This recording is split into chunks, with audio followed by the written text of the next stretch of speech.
시청자 여러분 안녕하십니까? 헬로티비 뉴스 시작합니다. 본격적인 장마가 이어지면서 집중호우로 인한 피해 우려도 커지고 있습니다. 이번 여름 재난 취약 지역의 상황은 어떨지 현장을 한범호 기자가 직접 살펴봤습니다.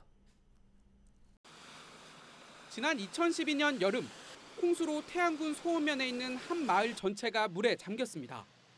시간당 140mm가 넘는 비는 80년 만에 내린 기록적인 폭우였습니다. 빗물이 모여드는 하천이 감당할 수 없을 정도로 불어나면서 피해가 컸습니다. 태안을 포함한 충남 전체에 물폭탄이 쏟아지면서 39가구가 침수되고 이재민 70명 이상이 발생했습니다. 8년이 지난 현재 상습 침수 지역인 이곳 상황은 어떨까? 먼저 하천 길이가 1km 넘게 늘었고 폭도 넓어졌습니다. 빗물을 받아들일 수 있는 양을 증가시키기 위해 정비 사업이 실시된 겁니다. 실제로 13일 사흘째 비가 내리고 호우특보까지 내려졌지만 범람을 우려할 정도는 아닙니다. 이와 함께 눈에 띄는 건 빗물 저장소로 불리는 유수지입니다. 홍수 피해 이후 두 곳이 조성됐는데 비가 오면 빗물을 따로 받아둡니다. 이후 적당량이 차면 펌프를 통해 다시 하천으로 내보내고 있습니다. 수위는 센서를 통해 자동으로 감지되는데 지금은 배수 펌프 3개 중 2개가 작동되고 있습니다. 여름철 집중호우를 앞둔 지난달에는 배출 용량을 2배로 늘리도록 태안군이 시설을 추가했습니다. 큰 침수 피해를 입은 전례가 있어가지고 올해 예보가 비가 많이 예상된다는 그 예보에 따라서 저희가 그거에 대응하기 위해서 유수지에서 법산천으로 넘어가는 그 배수량을 증가시키는 그 작업을 완료한 상황입니다. 이번에는 태안 근흥면의 급경사지로 가봤습니다. 비바람이 강하게 몰아치는 가운데 큰 돌이 비탈진 곳에 위태롭게 자리 잡고 있습니다. 4년 전 낙석 피해가 발생하며 위험 지역으로 지정됐는데 현재 철제 울타리만 쳐져 있습니다. 태안군은 12억 원을 들여 위험한 돌을 제거하고 낙석 방지망을 추가로 설치할 계획인데 현재는 실시 설계 중으로 내년에 착공이 가능합니다. 때문에 인근 주민들은 당장 올해는 큰 사고가 없기만을 바라고 있습니다. 장마 때니까 비가 많이 오고 그러면은 뭐 그럴 수도 있죠. 또 아니 이거 뭐 항시 위험해요. 어떻게 보면은 빨리 하시면 좋죠. 충남에서 자연재해 위험 지역으로 지정된 곳은 250여 곳. 위험 순위를 따져 순차적으로 개선 사업이 이뤄지고 있는 사이 무방비인 곳은 없는지 점검과 대비가 필요해 보입니다. 헬로티비 뉴스 한보호입니다. 충남기초의회가 후반기 원구성 문제로 파행을 겪고 있습니다. 서산시의회에서는 통합당 의원들이 보이콧을 하는가 하면 당진시의회에서는 다른 당 후보에게 투표한 의원이 제명을 당했는데요. 주민은 안중에도 없는 그들만의 리그에 주민들의 눈살이 찌푸려지고 있습니다. 정선영 기자입니다. 서산시의회 본회의장입니다. 임시회가 열린 첫날인데 의석 절반이 텅 비어 있습니다. 전체 의원 13명 가운데 미래통합당 소속 6명이 후반기 원구성에 반발해 불참했기 때문입니다. 지난달 25일 선거 결과 더불어민주당은 의장과 부의장, 의회 운영위원장, 산업건설위원장 등 모두 4석을, 미래통합당은 총무위원장 1석을 차지했습니다. 그러자 통합당 의원들은 민주당이 주요 자리를 독식했다며 의사 일정 거부를 선언했습니다.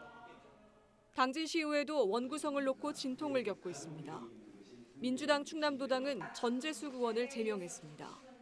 전 의원이 지난 1일 열린 의장 선거에서 통합당 최창용 의원에게 투표한 건 해당 행위라는 겁니다. 전 의원의 이른바 반란표 때문에 의장은 한 표 차로 통합당이 차지했습니다.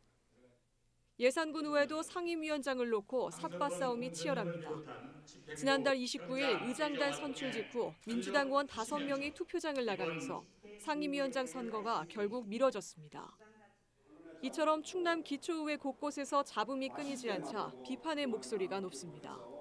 의원들이 유권자를 무시하고 자리 싸움에만 혈안이라는 반응입니다. 근데 당리당략은 물론 무시할 수는 없겠지만 그 외에 앞서서 자기들을 선택한 주권자인 주민들이 있는 거거든요. 지금 의회가 이렇게 파행으로 가고 뭐 의회를 보이콧하고 또는 뭐 자기들 멋대로 마음에 안 드는 사람 있으면 제명하고 하는 것들은 아마 그 주권자인 주민들을 무시하는 그런 처사라고 생각합니다. 기초의회 의장단 선출 규정을 보면 현재 서산과 태안, 청양의 경우 무기명 투표와 제적의원 과반수 출석에 과반수 득표만 기준으로 명시하고 있습니다. 후보 등록이나 정견 발언 등은 필수가 아니기 때문에 선거가 폐쇄적으로 이뤄지고 있는 겁니다. 때문에 관련 조례와 규칙 개정 등 제도적 보완이 필요하다는 지적이 나옵니다. 투표를 하는 그런 어떤 절차적인 그 민주성을 확보해 놓으면 그래도 어떤 분이 그 의장에 나왔다더라라는 것이 이제 시중에 또 여론도 형성이 되고, 그래서 그분에 대한 또 여론이 또 지역 그 의원들도 듣게 될 거고, 그러면 지역 의원들도 뭐 정파적으로 자기네들끼리 뭐 어떤 뭐 거래든 담합이든 해서 누구를 찍겠다라고 했더라도 그런 것이 신경이 안 쓰일 수가 없거든요. 지방의회 출범 30년. 감투 싸움으로 인한 의정 파행의 피해는 고스란히 주민들에게 돌아가고 있습니다. 헬로티비 뉴스 정선영입니다. 산업 폐기물 처리장 조성을 놓고 그동안 당진 지역 내에서는 반발이 거셌는데요. 특히 전국 최대 규모의 산폐장으로 알려지면서 범시민대책위원회까지 구성됐죠. 당진시장과 시민대책위가 처음으로 면담을 진행했습니다. 합의를 이룬 부분도 있었던 반면 여론 수렴 등은 앞으로 풀어가야 할 과제로 남았습니다. 김단비 기자입니다. 김홍장 당진시장과 산폐장 반대 범시민대책위원회가 한자리에 모였습니다. 산업 폐기물 처리장 조성을 놓고 당진시장이 직접 대화에 나선 건 처음입니다. 이번 면담에서 가장 논란이 됐던 건 최근 당진시가 꾸린 민관사 협의체입니다. 시민대책위는 협의체 구성에 문제를 제기하며 즉각 해체할 것을 촉구했습니다. 16명으로 구성된 협의체 위원들이 당진 시민을 대표할 수 있는지 의문이 든다는 지적입니다. 이 산폐장 문제, 환경 문제가 일개 동국리의 문제만이 아니라는 거죠. 당진 시민 전체의 문제입니다. 당진 시민 전체들이 피해를 안 보는 것은 아닙니다. 이런 부분에 대해서 의사가 어떻게 반영되는지 문제. 협의체 구성은 시작부터 잘못되었다. 시민들의 분노가 큰 지금 이 시기에 민관사 협의체가 마치 문제 해결을 다하는 양 허울 좋은 핑계로 항의가 이어지자 당진시장이 직접 입장을 내놨습니다. 김홍장 시장은 산폐장을 둘러싼 갈등을 좁히기 위해 협의체를 마련했지만 시민들이 받아들일 수 없다면 해체하고 새로 구성하겠다고 밝혔습니다. 송산과 선흥문면에 직접적인 그런 그 피해도 있지만 당진시 전체의 문제이기 때문에 범시민대책위원회에서 말씀하신 당진 시민들이 납득할 수 있는 그 대책위원회를 별도로 새로 이렇게 구성하도록 하겠습니다. 이 밖에 면담에서는 산폐장 조성 초기 당진시가 공론화에 소극적이었던 점이 갈등을 키웠다는 비난도 제기된 상황. 시민들에게 산폐장 관련 정보를 공개하고 여론을 수렴해야 할 부분은 앞으로 풀어가야 할 과제로 남았습니다. 헬로티비 뉴스 김담입니다.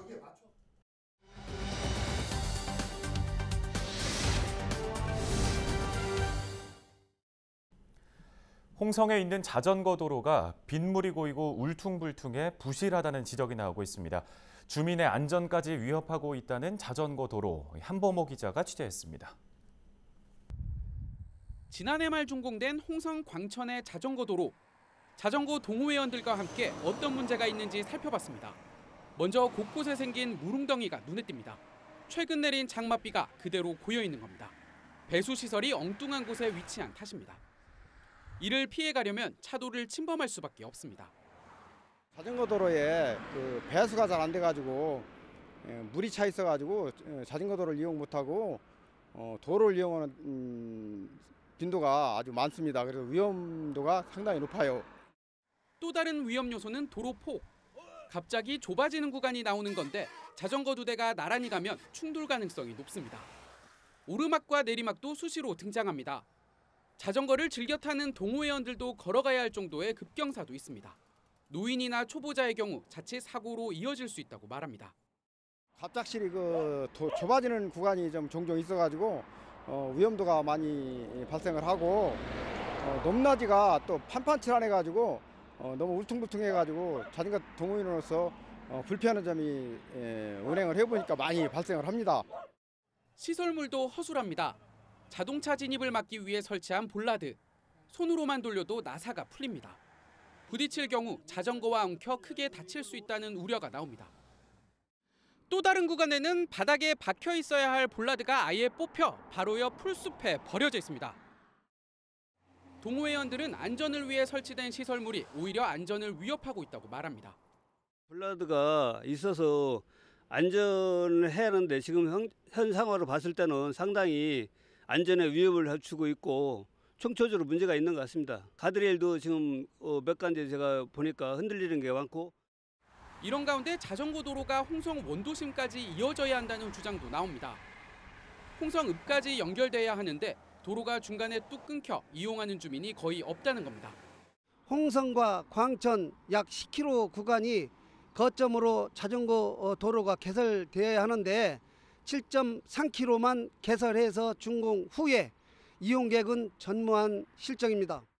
자전거 도로를 만들고 관리하고 있는 대전지방국토관리청 예산사무소에 대책을 물었습니다. 담당자는 도로 부실과 관련해 아직 하자 보수 기간인 만큼 현장 점검 이후 문제점을 개선하겠다고 밝혔습니다. 도로 연장에 대해선 추가 예산 확보가 먼저라는 입장입니다. 완공된 자전거 도로에 들어간 돈은 모두 66억 3천만 원. 주민 편의와 여가를 위해 조성된 만큼 시설 보완과 도로 연장이 시급하다는 목소리가 커지고 있습니다. 민원25 한보호입니다.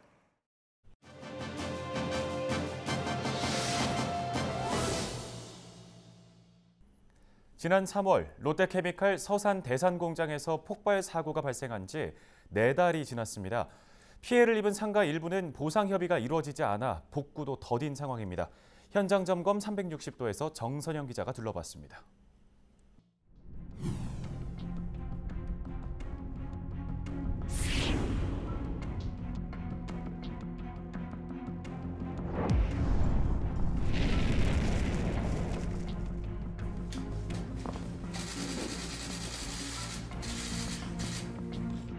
이걸 어떻게 해야 할지 답이 없어요. 답이. 매뉴얼이 없어요. 그리고 컨트롤 파워가 아직도 존재하지 않아요.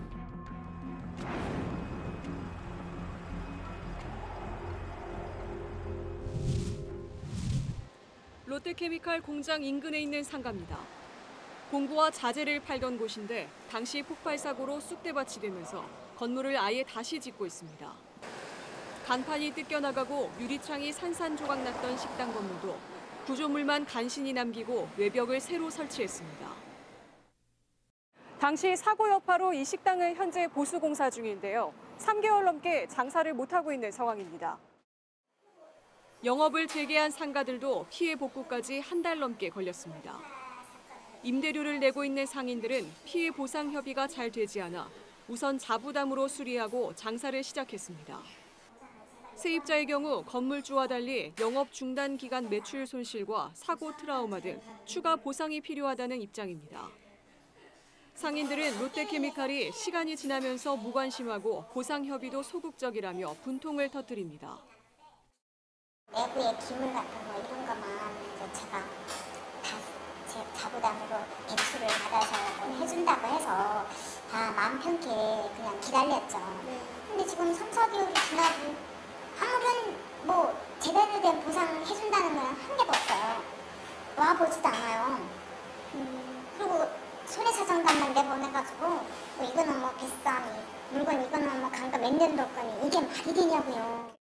근데 그날은 막 영유업체 투입해서 막 청소시키고 막 하길래 역시 대기업이라서 바로바로 행동이 필요하는구나 하고 언짢지 않았어요. 그게 다였어요. 이러이러한 상황으로 피해가 많아가지고 순차적으로 진행하고 있다라든가 무슨 그런 문자라도 보내줘야 되는 게 도리 아니냐고.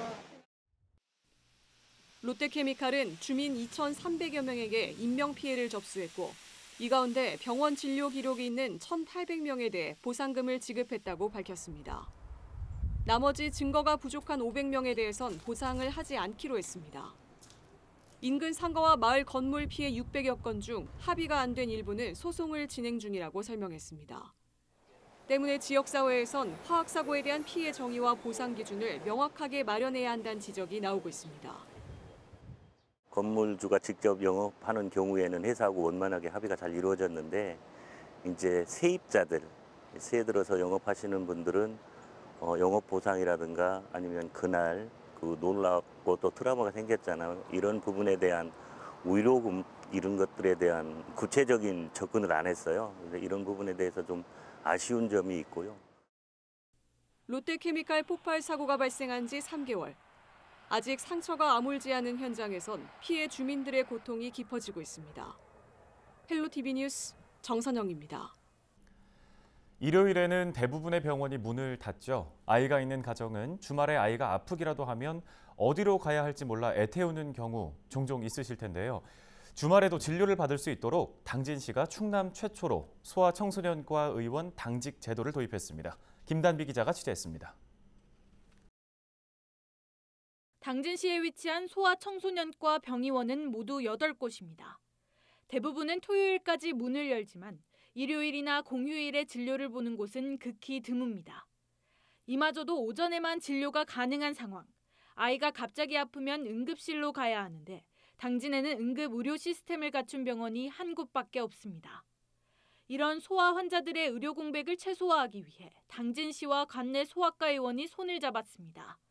소아 청소년과 의원 4곳이 오는 12월까지 매주 한 곳씩 돌아가며 당직병원을 운영하기로 했습니다. 진료 시간은 일요일 오후 1시부터 6시까지입니다. 이제 당진 지역상 아동병원이 있는 상황은 아니기 때문에 저 일요일 진료가 지금 좀 이렇게 공백 상태이긴 해요. 그래서 저희가 연합의원을 시작하면서부터는 주중에 좀 돌아가면서 휴식을 취하고 주말에 일요일 날 진료하는 것이 저희도 그렇고 지역 또 소아 의료에도 도움이 되겠다 싶어서.